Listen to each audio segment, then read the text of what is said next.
Hello everyone, welcome to the Luminant IAS Academy. I am Meena Bhardwaj and हमने uprising वाला part शुरू किया था, तो उसका फर्स्ट पार्ट हम बना चुके हैं। प्लीज वो देख लीजिएगा, ये उसके बाद वाला नेक्स्ट पार्ट है। क्लियर? इसमें हमने थोड़े से जो 1857 के बाद वाले मूवमेंट्स हैं वो भी कवर किए थे ताकि आपके एक साथ कवर हो सके। तो ये उसका सेकेंड पार्ट है, तो आप वो देखने के बाद आप ये देखिए ताकि आपका एक सीक्वेंस बना रहे। तो यहाँ पे आज हम जो कवर करने वाले हैं वो लेटर मूवमेंट्स आफ्टर 1857 का ही पार्ट है। कल हमने दो इसमें कवर कर लिए थे। ओके, अब नेक्स्ट वाला इसमें कवर करेंगे। लेटर मूवमेंट आफ्टर 1857 का मतलब क्या है कि यहाँ पे जो मूवमेंट का एक सिनेरियो था वो चेंज होना शुरू हो गया था, यानी कि अब तक जो ब्रिटिशर्स के अगेंस्ट डायरेक्ट एक चल रहा था, अब यहाँ पे जो जमींदार वगैरह थे या लोकल जो मनी लेंडर वगैरह थे उनके अगेंस्ट ये होना शुरू हो गया था।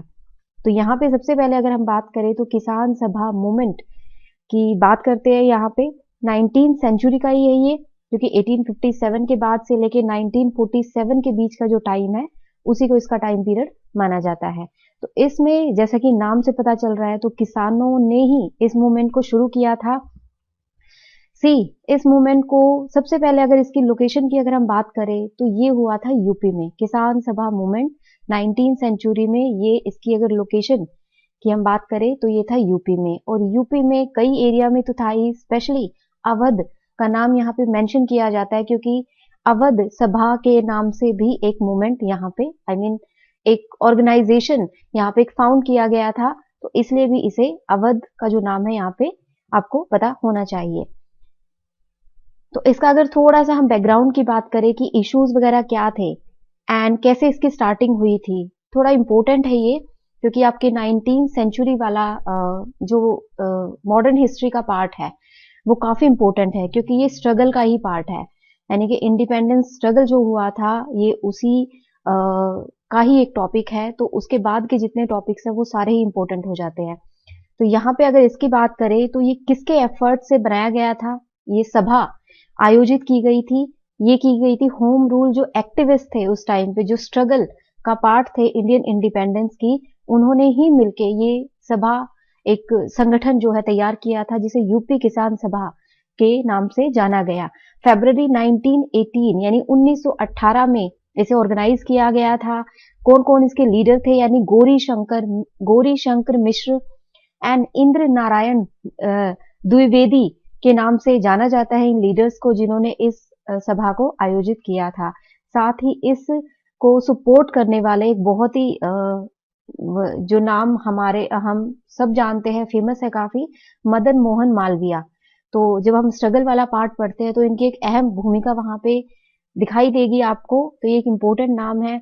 अच्छा, अब यहाँ पे एक यूपी किसान सभा बनने के बाद 1918 में अब यहाँ पे कुछ डिफरेंसेस आने शुरू हो गए थे नेशनलिस्ट के बीच, क्योंकि आगे आगे आप जब पढ़ेंगे तब आपको देखा जाएगा कि वहां पे कितने नेशनल इंडिपेंडेंस का पार्ट बनते बनते कितने ग्रुप वहां पे डिवाइड हो जाते हैं। तो यहाँ पे भी डिफरेंसेस आ चुके थे, जिसके चलते अवध किसान सभा एक और सभा जो है आयोजित की गई, फाउंड की गई, और जिसे नाम दिया गया अवध किसान सभा। और ये कब हुई थी? अक्टूबर 1920 में। तो यहाँ पे दो किसान सभा के बारे में हम पढ़ते हैं। इसका अगर रीजन की बात करें तो यूपी में ही रायबरेली, फैजाबाद एंड सुल्तानपुर जो है इसके मेन नाम थे। अब इसमें इश्यूज या प्रॉब्लम क्या थी? तो यहाँ पे हाई रेंट, जैसा कि मैंने आपको कहा, ये ज्यादातर जमींदार और जो मनी लेंडर वगैरह थे, जो करप्ट मनी लेंडर या जमींदार थे, उनके अगेंस्ट ये मूवमेंट हुआ था, रिवोल्ट हुआ था। तो यहाँ पे रेंट जो था वो काफी बढ़ा दिया गया था और एक बेदखल कर दिया गया था, जिसे बेदखली नाम दिया गया है। उन्हें अपनी जमीनों से बेदखल करने की यहाँ पे कोशिश की गई थी। इलीगल लेवीज यानी कि जो ड्यूटीज या कर वगैरह थे वो इलीगली उनपे थोपे जाने लगे थे। साथ ही उनसे एक स्पेशल फीस की एक्सपेक्टेशन की जाती थी कि आप हमें रिन्यूअल फीस, यानी जिसे नजराना कहा जाता था, वो भी उन्हें फोर्स करते थे वो देने के लिए। एंड इसका अलग एक इशू माना जाए क्योंकि उस टाइम पे आपको पता है फर्स्ट वर्ल्ड वॉर हो चुका था, तो वहां पे उस टाइम सिचुएशन काफी क्रिटिकल थी और जो फूड के प्राइसेस थे या बाकी जितनी जरूरत के सामान थे उनके प्राइसेस जो है एकदम से बढ़ गए थे। तो इसे भी एक रीजन माना जाता है। और जैसे ही प्राइसेस बढ़े थे तो सीधा प्रेशर किसके ऊपर आया था, जो हमारे किसान वगैरह थे उनके ऊपर आया था, या जो हमारे छोटे छोटे हैंडीक्राफ्ट लेबर वगैरह थे उनके ऊपर इसका सीधा असर देखा गया था। तो इससे जो यूपी के पीजेंट्स वगैरह थे उनके ऊपर काफी असर पड़ा था, काफी अफेक्ट हुए थे, और इसी के चलते उन्होंने ये मूवमेंट कर दिया था। साथ ही अगर हम इसकी बात करें तो जो सभा बनाई गई थी उन्होंने अपने कुछ नियम वगैरह बनाए थे कि हम सपोर्ट नहीं करेंगे। बेशक यहाँ पे जमींदार थे या मनी लैंडर जिसे हम कहते हैं, इंटरमीडियरी मनी लैंडर जो तैयार किए गए थे वो ब्रिटिशर्स ने ही तैयार किए थे। उनको जो सपोर्ट या बैक मिलती थी वो ब्रिटिशर्स ही करते थे। लेकिन यहाँ पे ये बीच वाले जो बिचौलिया थे वो फायदा उठाने की कोशिश करते थे। तो इसी के चलते इन्हीं से डायरेक्ट जो है पीजेंट्स का एक मूवमेंट यहाँ पे चला था। लेकिन इन्हें सपोर्ट कौन करता था? फाइनली ब्रिटिशर्स ही करते थे। या जो हाई पोस्ट हम कहे कि या जो ज्यादा रिच वगैरह जो लैंडलॉर्ड थे वो किया करते थे। तो यहाँ पे जो किसान सभा हुई थी उन्होंने मना कर दिया कि आप बेदखली जो लैंड है उसमें एंटर नहीं करेंगे। साथ ही किसी भी तरह का हरी या बैगर यानी कि उन्हें कोई सपोर्ट या लेबर देने की कोशिश आप नहीं करेंगे, एंड बायकॉट करेंगे जितना भी हो सकेगा।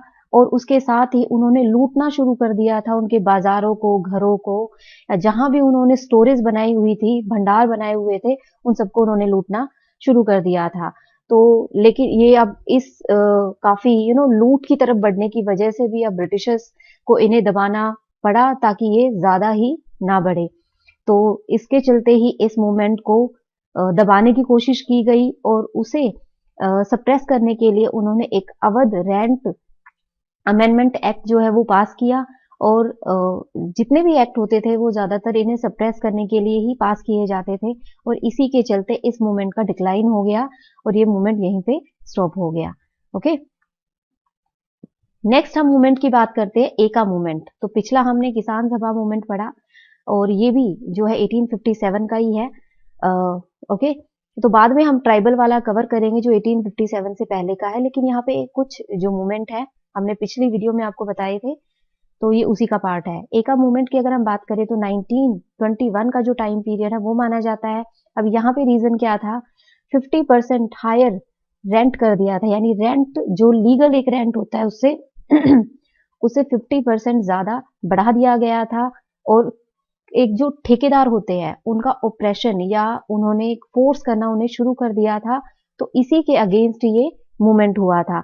अब इसमें रेवेन्यू कलेक्ट करना एंड एक तरह से कहा गया कि जो आप रेंट है वो शेयर कीजिए। तो बहुत सारे यहाँ पे प्रॉब्लम्स क्रिएट करनी या डिस्टरबेंस करना शुरू कर दिया था। तो अब जब इतनी प्रॉब्लम्स हुई तो पीजेंट्स थे वो असेंबल हुए, इकट्ठे हुए सारे के सारे, और उन्होंने डिसाइड किया कि वो पे तो करेंगे रेंट, लेकिन उतना ही पे करेंगे जितना लीगली उन पे लगाया गया है, ना कि उससे ज्यादा। इतना रेंट वो पे नहीं करेंगे। हाँ, वो टाइम पे करेंगे, साथ ही वो अपनी जमीनें नहीं छोड़ेंगे, एंड उसके साथ ही वो फोर्स्ड लेबर, यानी कि आप अगर आप चाहते हैं कि आपको फोर्स करके आप लेबर ले सको या उनसे काम ले सको तो ऐसा नहीं होगा। साथ ही उन्होंने क्रिमिनल्स को हेल्प करने से मना कर दिया था। तो ये कुछ उन्होंने डिसीजन लिए थे और इसी पे वो डटे रहे थे। तो इनको लीड करने वाले कौन थे? जो मेन लीडर का नाम यहाँ पे आता है मदारी पासी के नाम से उन्हें जाना जाता है। एक लो कास्ट लीडर थे वो, और स्मॉल जो जमींदार थे वो भी इनके साथ थे और वो इनको सपोर्ट कर रहे थे। लेकिन काफी टाइम तक ये चलते चलते यहाँ पे फाइनली 1922 में इसे सप्रेस कर दिया गया था अथॉरिटीज के जरिए, एंड इस मूवमेंट का यहाँ पे एंड हो गया था। ज्यादा तो नहीं चला था, थोड़े टाइम के लिए था, लेकिन यहाँ पे जो पीजेंट्स थे उन्होंने एक हर तरह से मना कर दिया था कि वो किसी भी तरह से अथॉरिटीज को या जो सप्रेस करने की कोशिश कर रहे हैं जमींदार उसे सपोर्ट नहीं करेंगे। इसकी लोकेशन की अगर हम बात करें तो मेनली ये भी यूपी में ही हुआ था, यूपी के हरदोई, बहरेट एंड सीतापुर में। तो मेन इसकी यहाँ पे लोकेशन थी। नेक्स्ट हम बात करते हैं मापिला रिवोल्ट की। ये भी 19th सेंचुरी का ही पार्ट है एंड 1857 के बाद वाला ही है। तो यहाँ पे जो हम अगर बात करें तो कौन थे? एक तरह से मुस्लिम कम्युनिटी थी ये कहाँ पे थी? इसका रीजन था मालाबार रीजन। तो मालाबार रीजन आपको पता है कि आपका केरल का और जो अपर कर्नाटका वाला पार्ट है वो एक तरह से मालाबार रीजन है, और उसी में ये मूवमेंट की शुरुआत की गई थी। तो जो मापिला थे वो मुस्लिम टेनेंट्स थे, जो कि हिंदुओं की जो जमीनें थी उन पे काम किया करते थे।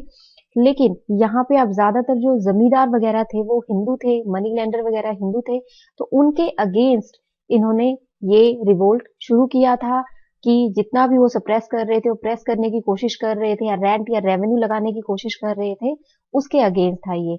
ओके, यानी कि रेंट बढ़ा दिया गया था, कोई टेन्योर नहीं था, कोई सिक्योरिटी नहीं थी, तो उसी के चलते ये रिवोल्ट हुआ था। बाद में हमने जैसे मोपला में भी पढ़ा था, तो मापिला को भी सपोर्ट एक तरह से ये मर्ज कर दिया गया था खिलाफत आंदोलन में, लेकिन यहाँ पे कम्युनलाइजेशन होने की वजह से, क्योंकि इसी खिलाफत स्ट्रगल इंडियन इंडिपेंडेंस के लिए का भी एक पार्ट था, तो यहाँ पे कम्युनलाइजेशन के लिए जगह नहीं होनी चाहिए थी, तो उसके चलते आइसोलेट कर दिया गया था, फिर इसे सपोर्ट नहीं किया गया था बाय एनसीएम लीडर्स। यहाँ पे अगर मेन लीडर्स की बात करें, लीडर्स तो नहीं लेकिन किसने सपोर्ट किया था, या जो इनकी मीटिंग थी वो एड्रेसेस की थी, क्योंकि खिलाफत में मर्ज होने के बाद अब उनके जो लीडर्स थे वही यहाँ पे मीटिंग एड्रेस कर रहे थे। उनमें गांधी, शौकत अली एंड मौलाना आजाद जो थे वो मेन बड़े नाम यहाँ पे थे। हाँ, अब लास्ट में 1920 के एंड में ही इसे एक तरह से स्टॉप कर दिया गया, इसे दबा दिया गया था बाय अथॉरिटीज, ब्रिटिश अथॉरिटीज। तो ये आपका था मापिला रिवोल्ट। नेक्स्ट अब आपका आता है बारदोली सत्याग्रह। ये काफी फेमस नाम है। जब हम एंट्री ऑफ गांधी जी की पढ़ते हैं, यानी साउथ अफ्रीका से जब वो आते हैं और उसके बाद कौन कौन से मूवमेंट्स वहां पे होते हैं, तो ये एक इम्पोर्टेंट उसी का ही पार्ट है। यहाँ पे हम इकट्ठे कवर कर रहे हैं, तो इसलिए यहाँ पे इसे मेंशन किया गया है। तो 1926 में हुआ था बारदोली सत्याग्रह। ओके, जैसा कि आप देख सकते हैं, तो इसके जो मेन लीडर थे वो थे सरदार वल्लभ भाई पटेल। कहाँ पे हुआ था? बारदोली तालुका, जो कि सूरत डिस्ट्रिक्ट यानी कि गुजरात में है।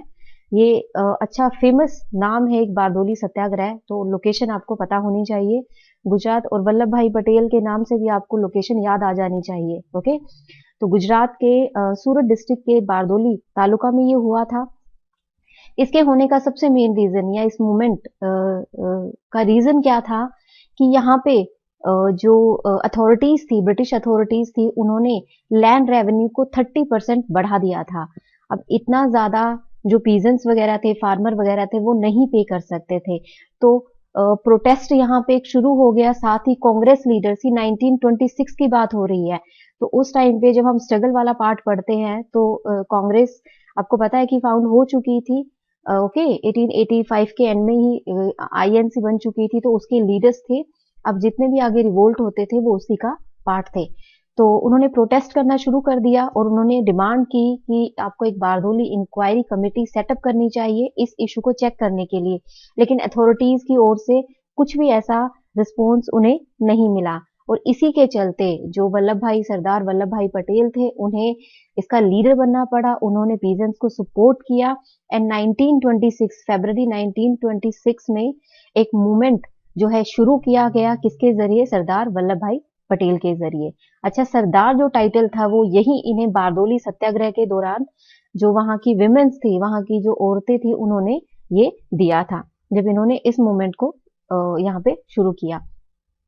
साथ ही जो सरदार वल्लभ भाई पटेल थे, उन्होंने पीजेंट्स वगैरह को कहा कि आप कोई भी पेमेंट नहीं देंगे, मना कर देंगे, कोई भी आप मतलब किसी भी तरह का जितना भी इनका रेवेन्यू है वो नहीं देंगे जब तक गवर्नमेंट हमारी बात नहीं सुनती है, या एक वो कमेटी या इंक्वायरी यहाँ पे नहीं करती है।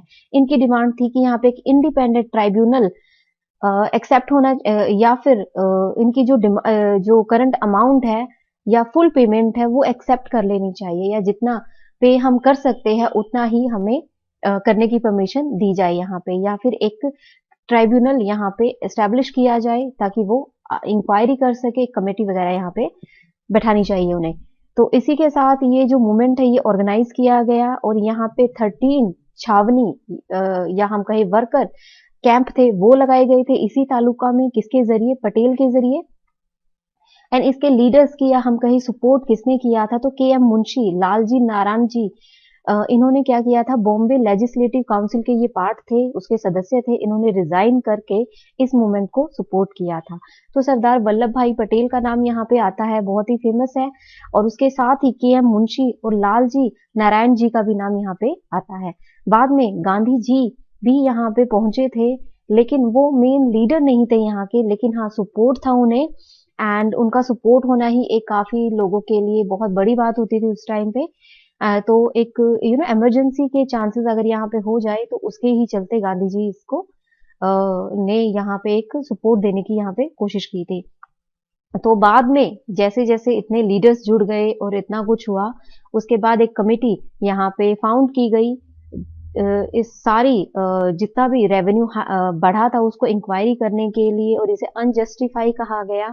और बाद में इन सब के एफर्ट से रेकमेंड किया गया कि अब सिर्फ 6.3% ही आपको रेवेन्यू जो है या लैंड रेवेन्यू है वो पे करना है, इससे ज्यादा नहीं। कहाँ 30% था और कहाँ पे 6.3% इनको पे करना था।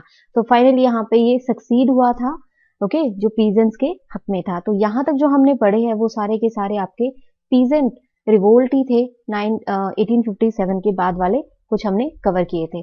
अब नेक्स्ट इंपोर्टेंट हमारा, जब हम अपराइजिंग पढ़ रहे थे 1857 से पहले के, तो उसमें हमने 2 पार्ट कवर कर लिए थे, सिविल वाला, पीजेंट वाला। अब हमारा जो नेक्स्ट था वो था ट्राइबल रिवोल्ट वाला।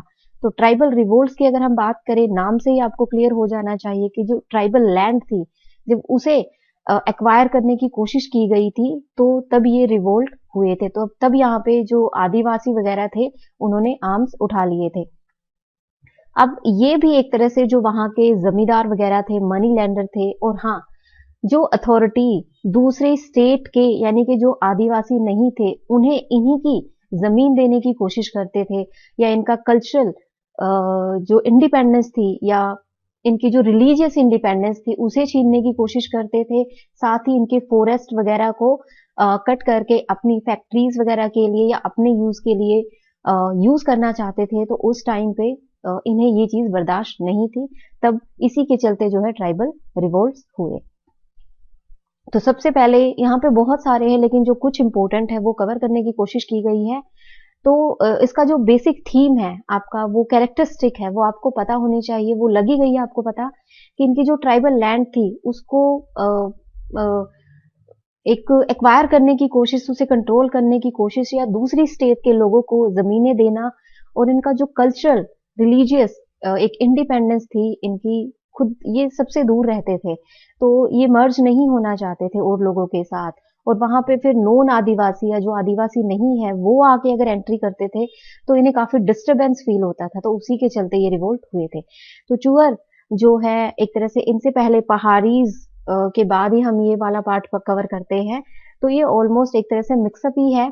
तो 1766 से लेके 1772 एंड फिर 1795 एंड 1816 के बीच में ये चले थे। तो काफी लंबा, यानी कि 2-3 फेजेस में ये हुए थे। अब ये रीजन आपको ये नाम काफी क्लियर हो जाने चाहिए, क्योंकि बंगाल का पार्ट है मानभूम एंड बाराभूम, ये हिल रीजन है। सी आपको जब हिल रीजन बोला जाएगा और खासकर बंगाल की बात की जाएगी तो आपको सबसे जो मेन आपके मन में नाम आएगा, तो आपका जो छोटा नागपुर वाला एरिया है या बंगाल वाला जो एरिया है वहां पे हम, क्योंकि ट्राइबल का भी आप, और ईस्टर्न पार्ट की अगर हम बात करें तो ट्राइबल रीजन आपका वहीं पे है, ओके। उससे ऊपर भी है, लेकिन अब हम चूअर की जो बात कर रहे हैं वो यहीं पे है।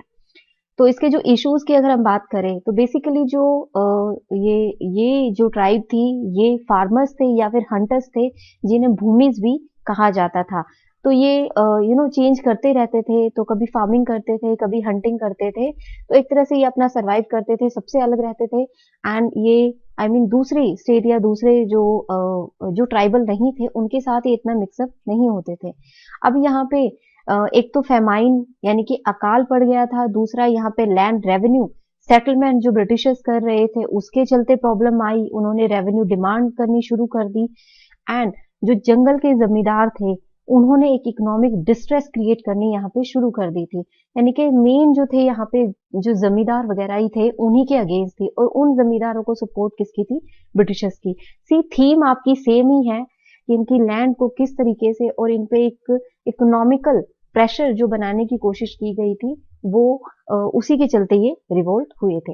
यहाँ पे एक परमानेंट सेटलमेंट एक्ट या हम पॉलिसीज जो पढ़ते हैं, ब्रिटिशर्स ने जो लगाने की कोशिश की थी, उसके चलते भी ट्राइबल लैंड डिस्टर्ब हुई थी, यहाँ के लोग डिस्टर्ब हुए थे और इन्होंने फिर रिवोल्ट कर दिया था।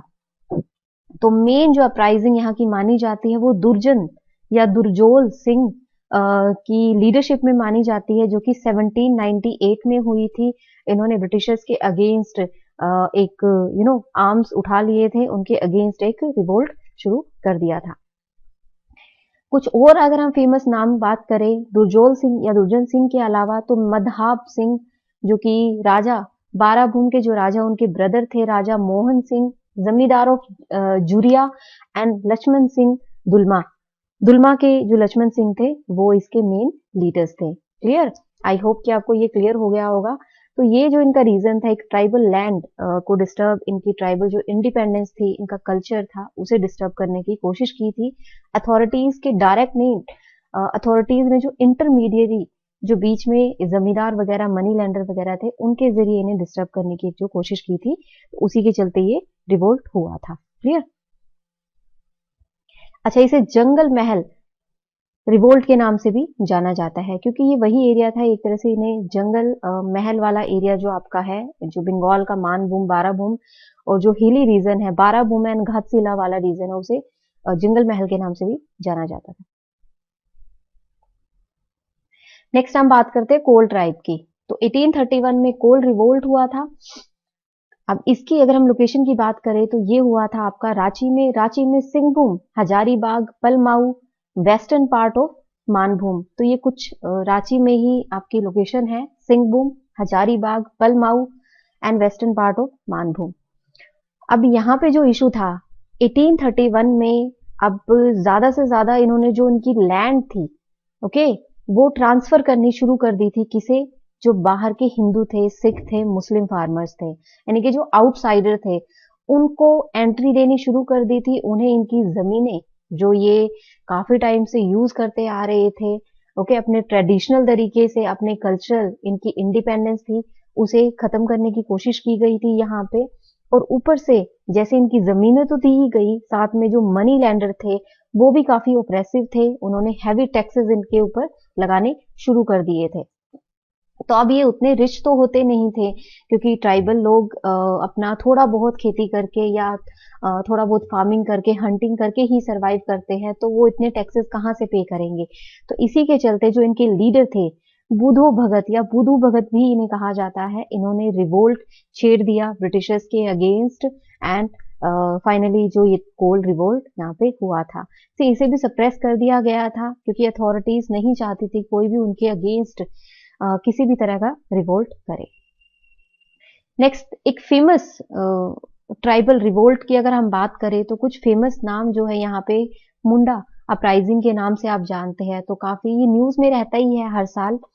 कुछ जैसे कि मैंने आपको बताया था, पोलीगर हो गए, पैका हो गया और मुंडा हो गया, सांथाल हो गया, तो ये कुछ फेमस है जो हर साल न्यूज में रहते ही है, तो इनके बारे में आपको पता होना जरूरी है। तो हो एंड मुंडा जो ट्राइब है, उनकी ये अपराइजिंग थी 1820 से 22, 31 से 37, 1899 से 1900 में ये हुई थी। तो 1900 तक ये चला था, यानी कई फेजेस में ये हुआ था। ये एक तरह से प्रोटेस्ट था। फार्मिंग रेवेन्यू जो इंट्रोड्यूस किया गया था, जो पॉलिसी इंट्रोड्यूस की गई थी खेती को लेके, रेवेन्यू पॉलिसी जो थी वो इंट्रोड्यूस की गई थी, और साथ ही इनके रीजन में जो नॉन आदिवासी थे या बंगालीज थे, उन्हें एंट्री दे दी गई थी। तो ये इसका एक मेन रीजन माना जाता है। तो ये जो हो ऑपरेशन था ये 1837 तक रहा था। बाद में इसे जो मुंडा ट्राइब थी उन्होंने ज्वाइन कर लिया था, एंड मुंडा ट्राइब के ज्वाइन करते ही जो उनका फेमस लीडर था बिरसा मुंडा, उसके नाम से हम उन्हें जानते हैं। तो ये पूरा नाम बिरसा मुंडा है, ओके, जो इनका मेन लीडर था मुंडा ट्राइब का। इनके रीजन की अगर हम बात करें तो छोटा नागपुर वाला जो रीजन है उसे मेन इस रिवोल्ट का रीजन माना जाता है, इसका एरिया माना जाता है। तो यहाँ पे बिरसा मुंडा की ही लीडरशिप में ये रिवोल्ट होता है, एंड इसका जो मेन रीजन था, यानी कि जो लोकेशन थी वो साउथ रांची थी, किसके अंडर में? बिरसा मुंडा के अंडर में। टाइम इसका 1899 से 1900 के बीच में जो है ये हुआ था, क्योंकि पहले जो ताहो और मुंडा चल रहे थे वही ट्राइब थी, लेकिन अब मुंडा जो बिरसा मुंडा लीडरशिप के बाद ये जो ट्राइब हुआ था, इसका टाइम पीरियड आपका 1899 से 1900 के बीच का था। तो इसे उलगुलन भी कहा जाता है इस मूवमेंट को। तो आप ये याद रखिएगा, अगर इस मूवमेंट को उलगुलन भी नाम दे दिया जाए तो हाँ, कि वो मुंडा अपराइजिंग से ही रिलेटेड है। साथ ही ये जो रेबेलियन था, ये रिलीजियस, एक पॉलिटिकल और रिलीजियस इंडिपेंडेंस के लिए था, क्योंकि इनका जो कल्चर था, एक कल्चर जो इंडिपेंडेंस थी, अब उसको एक इंडिपेंडेंस इनकी आप ये कह सकते हो कि उसे सप्रेस करने की कोशिश की गई थी, या उन्हें डिस्टर्ब करने की यहाँ पे कोशिश की गई थी।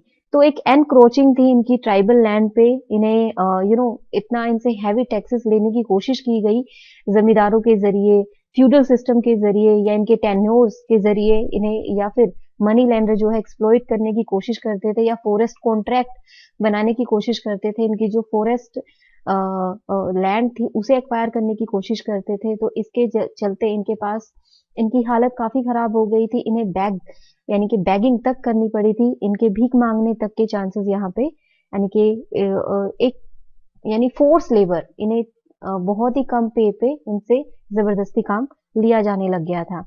तो एक बहुत बड़े लेवल पे ये हुआ था, और बिरसा मुंडा एक फेमस नाम है जिसकी लीडरशिप में लोगों ने इस मूवमेंट को काफी सपोर्ट किया था। एंड कम से कम इसे कोशिश की गई थी कि ये पूरे रीजन में इसका असर देखा गया था। काफी हद तक ये फेमस भी रहा था, क्योंकि बिरसा मुंडा और जो उनके ट्राइब थे उन्होंने काफी इस मूवमेंट को सपोर्ट किया था, और इसी के चलते जो ब्रिटिश अथॉरिटी थी अब उनसे बर्दाश्त नहीं हुआ था, और उन्होंने इसे दबाने की कोशिश की थी, और इसी के चलते जो बिरसा मुंडा था उसे कैप्चर कर लिया गया था और उसे 2 साल के लिए सजा दे दी गई थी। बाद में जितने भी धीरे धीरे जो बाद में सपोर्ट करने वाले थे उन्हें भी ब्रिटिश अथॉरिटी ने सप्रेस करने की कोशिश की थी यहाँ पे। तो ये देखा जाए तो बेसिकली हर किसी के अगेंस्ट था, यानी कि वहाँ के जमींदार हो गए, वहाँ की पॉलिसीज हो गई, वहाँ की अथॉरिटीज हो गई, जो मनी लैंडर यानी डिकूज जिन्हें कहा जाता था, वहाँ के गवर्नमेंट ऑफिशियल्स हो गए, उन सब के यानी रूथलेस जो सप्रेशन था उसके अगेंस्ट ये रिवोल्ट हुआ था। ओके, तो बेसिक थीम आपकी सेम है, उसे हम किसी भी तरह से एक्सप्लेन कर सकते हैं। ओके, रीजन जो था वो छोटा नागपुर रीजन था, और जो मुंडास थे वो अपना रीजन मानते थे। 1879 में इस रीजन को डिक्लेयर किया गया था कि ये हमारा रीजन है, और ब्रिटिशर्स यहाँ से हट जाए। लेकिन ब्रिटिशर्स ने क्या किया था, यहाँ पे उल्टा जो उनकी आर्म्स थी, उनकी मिलिट्री थी, वो डिप्लॉय कर दी थी। तो यहाँ पे सिचुएशन थोड़ी क्रिटिकल हो गई थी। तो बाद में इन्होंने बिरसा को कैप्चर कर लिया, जेल में डाल दिया, और वहां पे बीमारी से माना जाता है कि बिरसा मुंडा की डेथ हो गई थी। क्लियर? नेक्स्ट जो इंपोर्टेंट हम पढ़ते हैं वो है सांथल, यानी कि सांथल रेबेलियन या रिवोल्ट। 1855 से 56 के बीच में हुआ था। तो ये जो फेमस देख रहे हैं हम नाम, 2 ब्रदर के नाम यहाँ पे आते हैं, यानी कि वही मेन जो है लीडर थे, जिसे सिद्धू और कान्हो के नाम से जाना जाता है। सिद्धू और कान्हो, जो इसका रीजन था वो था राजमहल हिल यानी बिहार, सांथल परगना यानी भागलपुर एंड बीरभूम। तो मेन आपका जो एरिया था वो बिहार और छोटा नागपुर वाला ही एरिया था। अब जो इश्यूज थे या प्रॉब्लम क्या थी यहाँ पे, पहरिया और सांथल के बीच में प्रॉब्लम चलती आ रही थी काफी टाइम से। तो जो पहरिया और सांथल के बीच प्रॉब्लम सोल्व करने के लिए जो ब्रिटिशर्स थे उन्होंने कहा कि जो पहरिया या पहाड़ीज जो थे उन्हें अपर वाला रीजन दे दिया, और सांथल को लोअर पार्ट वाला जो रीजन था वो दे दिया था।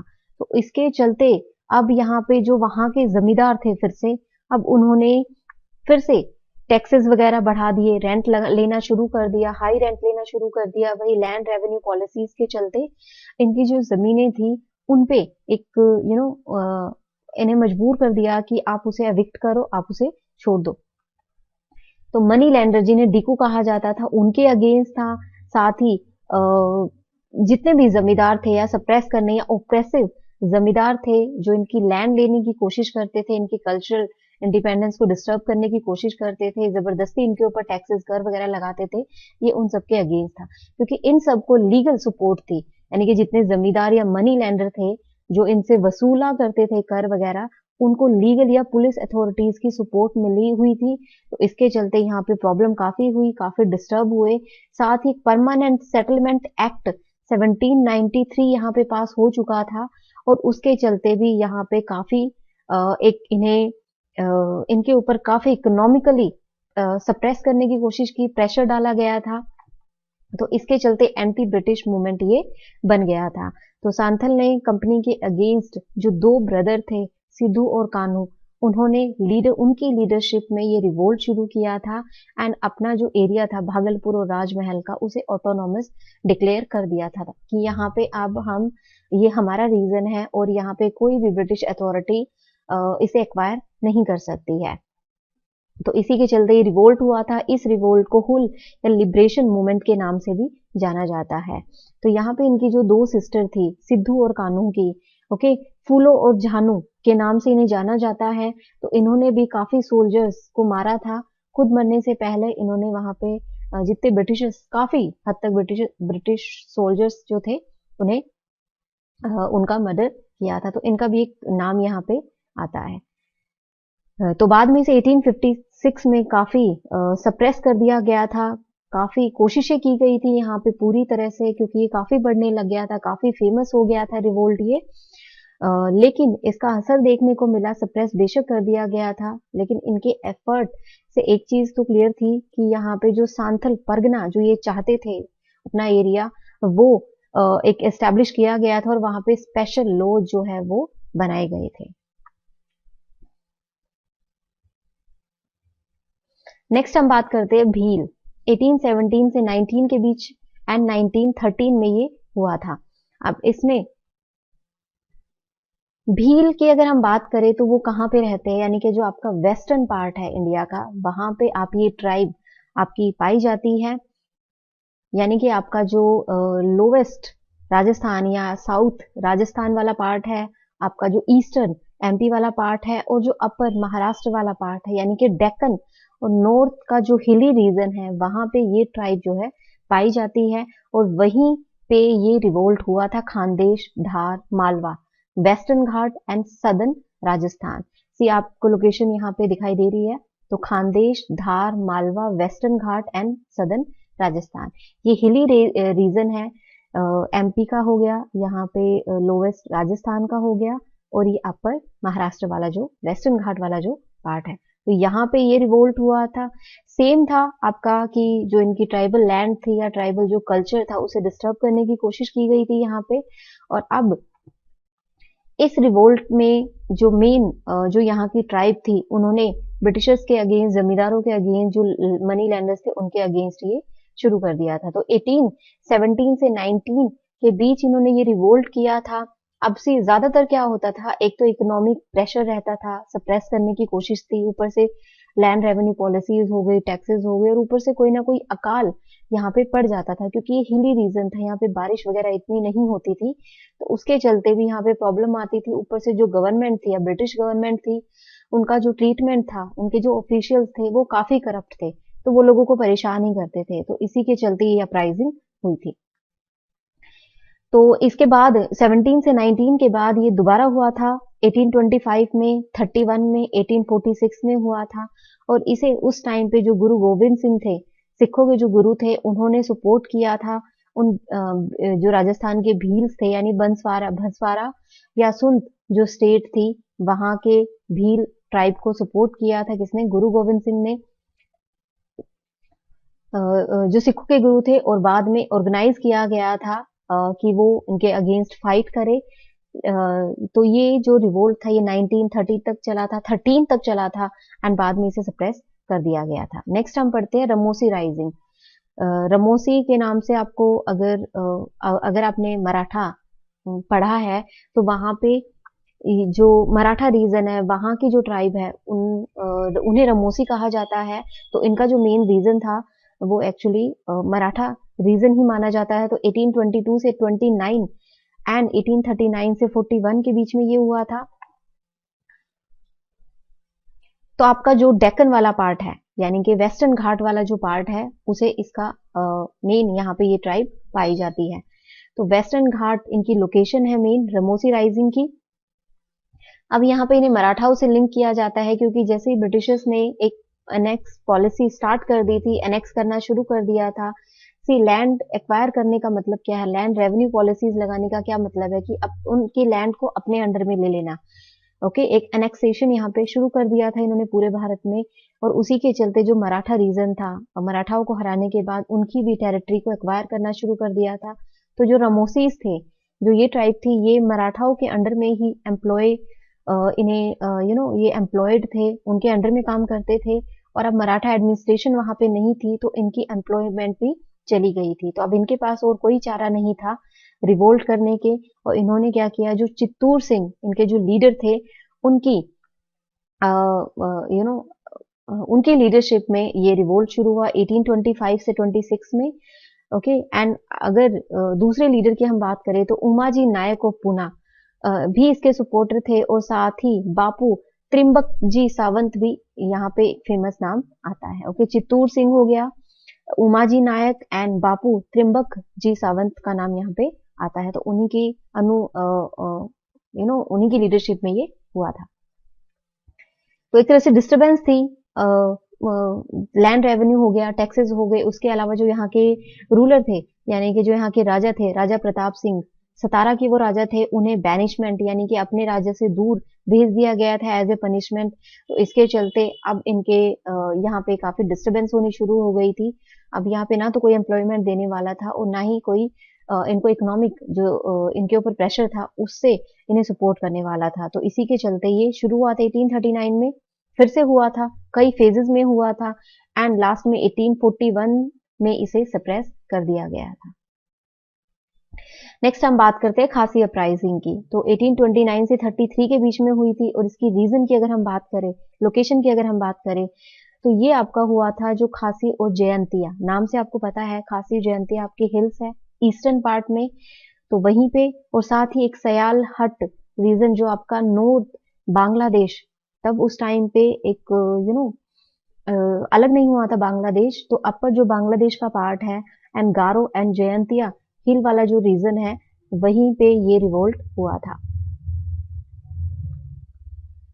तो ईस्ट इंडिया कंपनी यहाँ पे एक रोड बिल्ड करना चाहती थी, जो ब्रह्मपुत्र वैली से लिंक करते हुए, यानी कि सयाल हट से लेके ब्रह्मपुत्र वैली तक एक रोड बने, ताकि उन्हें ट्रेड करने में आसानी हो। ओके, उन्हें एक सिक्योरिटी मिले। तो इसी के चलते यहाँ के जो लोग थे वो डिस्टर्ब हो गए थे। अब वो रोड से परेशान नहीं थे, लेकिन उनकी प्रॉब्लम क्या थी कि यहाँ पे लोग जो इंग्लिश थे, उन्होंने बाहर के लोगों को लाना शुरू कर दिया था। अब खुद के इंग्लिश मैन हो गए, बंगालीज हो गए, दूसरे लेबर्स हो गए, अब दूसरे रीजन के आके इनका जो कल्चरल या इनका जो एक ट्रेडिशनल वे था, या इनकी एक जो प्राइवेसी थी, उसे डिस्टर्ब करने की कोशिश की गई थी।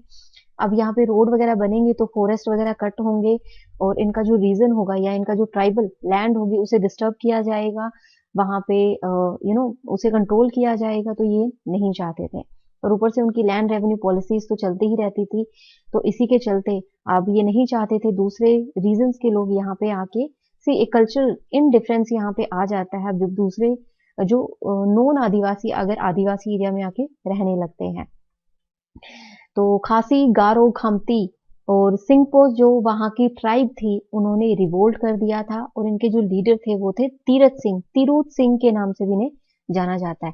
तो इनकी लीडरशिप में ये रिवोल्ट हुआ था, एंड फाइनली बाद में इसे भी सप्रेस कर दिया गया था।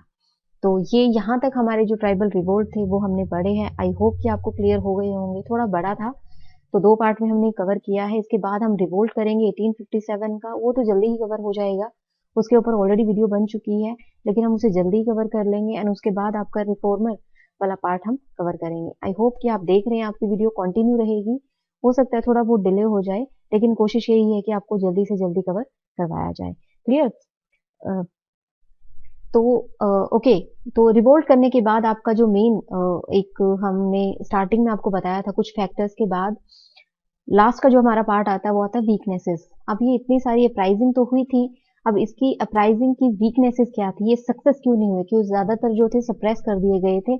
उसका देखो बेसिक रीजन जितने भी आपके कोई भी वॉर हो, बैटल हो, उसके सक्सेस ना होने का एक जो मेन रीजन होता है वो ऑलमोस्ट सिमिलर ही होता है, तो वो आपको ध्यान रखना जरूरी है। तो ज्यादातर लोग यहाँ पे अट्रैक्टेड तो थे, अट्रैक्ट हुए इन रिवोल्ट से और इन्होंने आर्म्स उठा लिए थे ब्रिटिशर्स के अगेंस्ट, लेकिन ये ज्यादातर लोकल ही थे, लोकल लेवल पे रहा था। एंड सबसे मेन रीजन था कि यहाँ पे ये अलग अलग टाइम पे थे, अलग अलग रीजन में थे, एक ही जगह पे हो, बहुत सारे लोग हो, तो बहुत ज्यादा ग्रुप यहाँ पे जुड़े, ऐसा कुछ नहीं था। तो ये अलग अलग रीजन में थे, अलग अलग टाइमिंग थी।